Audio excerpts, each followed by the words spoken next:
حلیہ ایسا بنا کے رکھو جسے دیکھنے والا دیکھ کر سمجھ جائے کہ یہ کوئی مسلمان جا رہا ہے، اس لیے ناجائز تھا۔ لیکن ابھی کے زمانے میں چونکہ یہ عام بات ہو گئی ہے، کیا مسلم اور کیا غیر مسلم، کپڑے سے کسی کو پہچانا نہیں جا رہا ہے، ہر کوئی پہن رہا ہے، اس لیے اب کے علماء نے اس کی رخصت دے دی ہے عموم بلوا کے تحت، یعنی جس کام میں سب کے سب لوگ ملوث ہو جائے، بچ نہ پائے، تو ایسی صورت میں اس کو جائز قرار دے دیا جاتا ہے۔ زمانے کے بدلنے سے بہت سارا مسئلہ بھی بدل جاتا ہے۔ پہننا تو اب ہو گیا جائز، لیکن پھر بھی یہ اسلامی طریقہ نہیں ہے، اسلامی لباس نہیں ہے۔ اسلامی لباس وہی کرتا پاجامہ ہے۔ اللہ تعالی ہمیں آپ کو سب کو پہننے کی توفیق عطا فرمائے، بولیے آمین۔ لیکن اگر کوئی پہن لیے ہیں تو ایک مسئلہ یہ ہے کہ پاجامہ مردوں کا، میں یہاں پر آتا ہوں، یہ جو گھٹنا ٹخنا دیکھ رہے ہیں نا، یہ ہمارا یہ ٹخنا دیکھ پا رہے ہیں، اس سے نیچے نہیں ہونا چاہیے، اس کے نیچے جس کا پاجامہ جائے، جس کا کپڑا جائے، وہ حرام ہے۔ لیکن اس کی بھی دو صورتیں ہیں۔ ایک صورت یہ کہ اس نے اپنے پینٹ کو، پاجامے کو، کپڑے کو فخر کے لیے، تکبر کے لیے، جمانے کے لیے نیچے کیا ہے، یا درزی نے سل دیا ہے، یا پھر موٹاپے کی وجہ سے بسا اوقات یہ نیچے چلا جاتا ہے۔ ہم لوگ بھی یہاں باندھتے ہیں، پہلے تو بہت زیادہ ہمارا بھی پیٹ تھا، سرک کے نیچے چلا جاتا تھا، لنگی ادھر باندھیے ادھر آ جاتی ہے تو وہ نیچے چلا جاتا، تو اس لیے، تو اگر اس لیے ہے کہ درزی نے بڑا سل دیا ہے یا موٹاپے کی وجہ سے کھسک کر نیچے چلا جا رہا ہے، تب تو حرام نہیں ہے، گناہ نہیں ہوگا۔ لیکن اگر فخر کے طور پر کسی نے نیچے کیا ہے تو پھر حرام ہے، گناہ ہوگا۔ عورتوں کا اس کے برخلاف ہے، عورتوں کے لیے مسئلہ اس کے خلاف ہے، الٹا عورتوں کو اس کو چھپانا ہوگا، مردوں کو دکھانا ہوگا، عورتوں کو اس کو چھپانا ہوگا۔ اب کچھ لوگوں کے ذہن میں خیال یہ آتا ہے کہ اگر ٹخنے سے نیچے پینٹ پہننا حرام ہے، ناجائز ہے، تو ہم جب مسجد میں آئے تو پھر ہمارا جو پاجامہ یا پینٹ بڑا ہو گیا اسے موڑ لینا ہوگا تاکہ دکھ جائے، ایسا خیال ہوتا ہے۔ اس لیے اکثر لوگوں کو دیکھا جاتا ہے جیسے ہی مسجد میں آتے موڑنا شروع کر دیتے ہیں۔ تو جس طرح ہاتھ کا کپڑا موڑنے سے نماز نہیں ہوتی، اسی طرح پینٹ کا بھی نیچے کا حصہ موڑنے سے نماز نہیں ہوگی۔ سمجھ رہے؟ اولاً تو گناہ ہو گیا جو بڑا ہو گیا، اور اگر فخر نہیں ہے تو ہم نے پہلے بتایا کوئی بات نہیں۔ اب جب آپ آ گئے بڑا پاجامہ پہن کر، بڑا پینٹ پہن کر، تو اسے موڑنے کی زحمت نہ کرے بلکہ کھلا ہوا رہنے دے، اس لیے کہ اس کا قاعدہ یہ ہے کہ ایسا کپڑے کے ساتھ کرنا کپڑے پر ظلم ہو جاتا ہے۔ اس سے پہلے ایک دفعہ غالباً مجھے یاد آ رہا ہے میں نے پیش کیا تھا، میں نے بتایا تھا ظلم کی تعریف کیا ہے۔ ظلم کاکے بولا ہے، ظلم کہتے ہیں جس چیز کو جس چیز کے لیے بنایا گیا ہے نا، اس کو اس کی جگہ پر رکھا جائے، انصاف ہے، اگر نہ رکھا جائے تو وہ اس پر ظلم ہے۔ مثلاً گاڑی کے اوپر بیٹھنے کے لیے گاڑی کو بنایا گیا ہے، دو چکا آپ کے پاس ہے، گاڑی کے اوپر بیٹھ کر سواری کرنے کے لیے اس کو بنایا گیا ہے۔ اب ہم اس گاڑی پر سوار نہیں ہو کر ہم اس گاڑی کے ذریعے دوسرا کام کرنے لگے، یا پھر دو سواری بٹھانا ہے ہم اس میں 5 سواری بٹھا لے، تو یہ گاڑی کے اوپر ظلم ہے۔ سمجھ آ رہی ہے بات؟ تو گاڑی بنانے والے نے گاڑی کو اس لیے بنایا 2 چکے کو تاکہ اس میں 2 آدمی بیٹھے، ہے نا۔ اب اس میں 3 آدمی 4 آدمی بیٹھیں گے تو گاڑی کے اوپر ظلم ہو جائے گا۔ اب 2 آدمی بیٹھے تو انصاف، 2 سے زیادہ بیٹھے تو ظلم، کیوں؟ کیونکہ اس کی جو استطاعت ہے، اس کا جو کام ہے، ہم اس سے زیادہ کام لے رہے ہیں۔ اسی طرح پاجامے کا اور کپڑے کا جو حق ہے کہ اسے کھول کر رکھا جائے، نیچے بھی اوپر بھی۔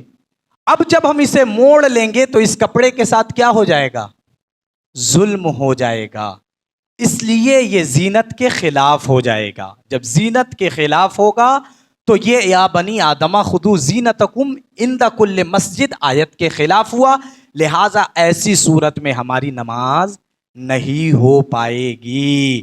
ویسے 5 دن میں یقین کرتا ہوں، امید کرتا ہوں آپ اپنے گھروں میں نماز پڑھتے ہوں گے، میں یہ نہیں کہوں گا کہ نہیں پڑھتے، پڑھتے ہوں گے، لیکن ایک دن آپ جب مسجد میں جمعہ کے لیے حاضر ہوتے ہیں سب کوئی، تو کم از کم اتنا تو سیکھ لینا چاہیے کہ ادب کسے کہتے ہیں، بے ادبی کسے کہتے ہیں، تاکہ ہماری نماز اللہ کے دربار میں قبول ہو جائے۔ اس لیے کہ بچے اللہ کی بہت بڑی نعمت ہے، بہت بڑی نعمت ہے۔ یہ بچے ایسے نہیں ہیں جن کو آپ تعلیم دلائیں گے تو یہ آپ کے لیے بڑھاپے میں جو ہے اچھا مکان تیار کر دیں گے، یا آپ کے رہنے اور آپ کے کھانے، آپ کے دوائی اور یہ سب چیزوں کے انتظام کریں۔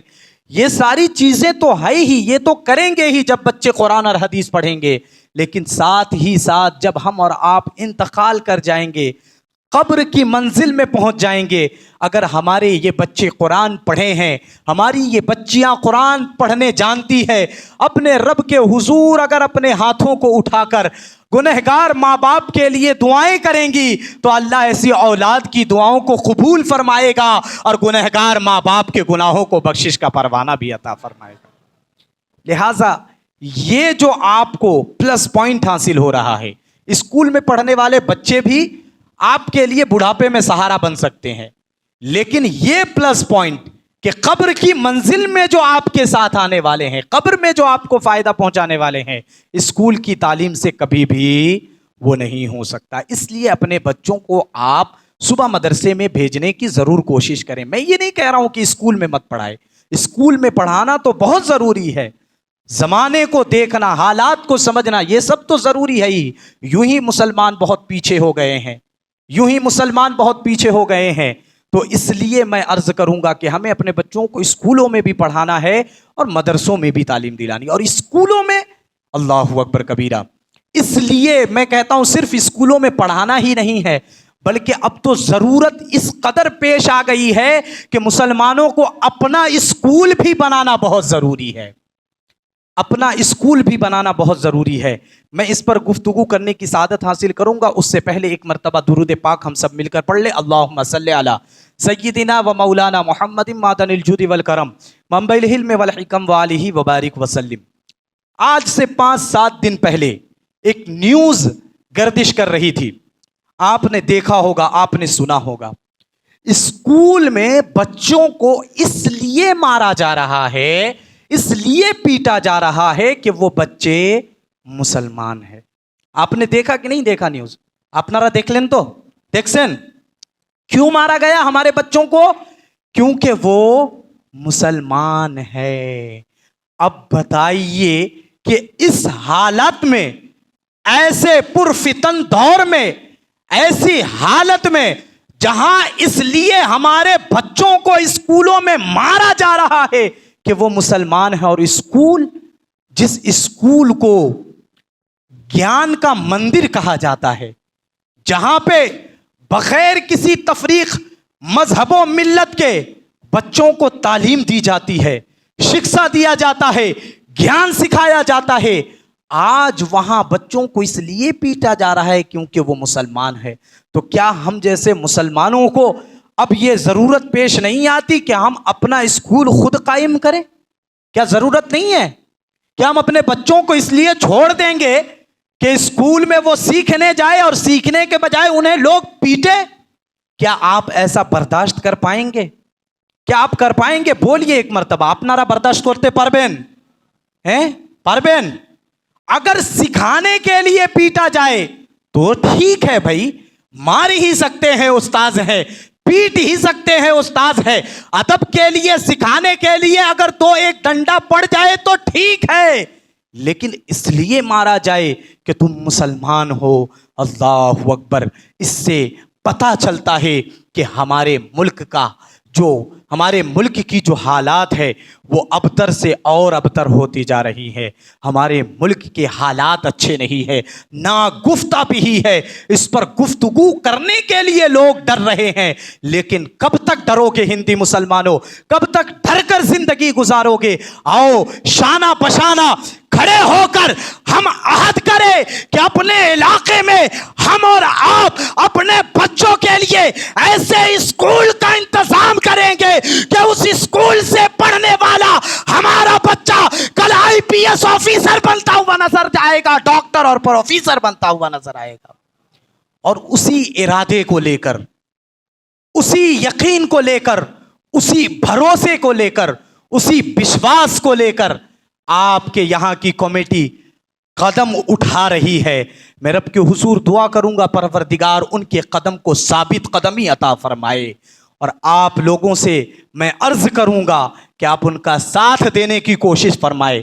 آج میں ہوں، کوئی ضروری نہیں کہ میں کل تک باقی رہ جاؤں گا، موت کبھی بھی آ سکتی ہے، اور یہ بھی ضروری نہیں کہ اگلا جمعہ تک میں آپ کے درمیان رہ جاؤں گا۔ رزق کا کوئی بھروسہ نہیں، اللہ تعالیٰ کسے کس بہانے سے عطا فرما دے۔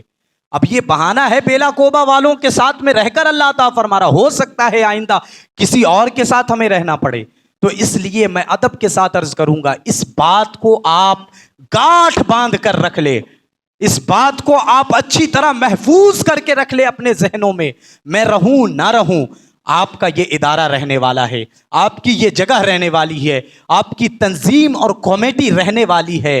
اس لیے ہمیں ضرورت ہے کہ اپنے بچوں کے لیے ایک اچھے اسکول کا انتظام کرے۔ جب اچھے اسکول کے انتظام کے لیے، ایک اچھے مشن کے لیے آپ تک اعلان کیا جائے تو آپ اپنے گھروں میں بیٹھے نہ رہے، بلکہ لبیک کہہ کر اس مشن کے لیے آپ خود کو تیار کرتے ہوئے نظر آئے۔ کریں گے نا انشاءاللہ؟ انشاءاللہ ضرور کریں گے، اس لیے کہ اگر وہ مشن تیار ہو جائے گا تو اس سے ہمیں اور آپ کو ہی فائدہ حاصل ہوگا، ہمیں اور آپ کو ہی منفعت حاصل ہوگا۔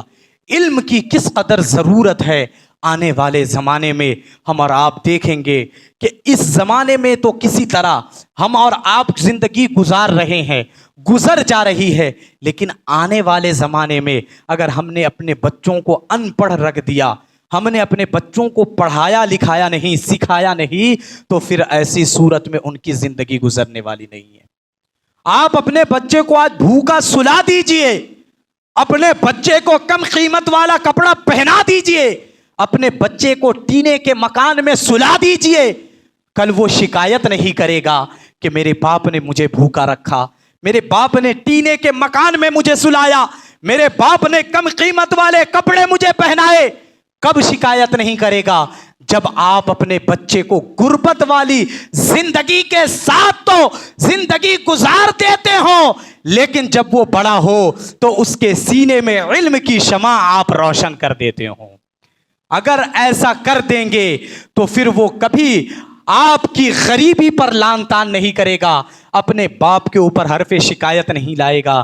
لیکن اگر ہم نے اور آپ نے اپنے بچے کے سینے میں علم کی روشنی نہیں جلائی، علم کا دیا نہیں روشن کیا، علم کا شمع نہیں جلایا، اور اسے ہم نے اچھی گاڑی دے دی، اس کے لیے اچھے مکان بنا دیے، اس کے کھانے کے لیے اچھی اچھی ڈشیں ہم نے پکا دی، اچھا اچھا پکوان ہم نے تیار کر دیا، آج تو بچہ خوش ہوگا اپنے دوستوں کو دیکھ کر کہ اس کے پاس گاڑی نہیں ہے لیکن میرے باپ نے مجھے گاڑی دی ہے، وہ تو دال بھات کھا کر سو رہا ہے لیکن میرے باپ نے تو میرے لیے اچھے اچھے پکوان اور بریانی اور روغن دار گوشت کا انتظام کیا ہے۔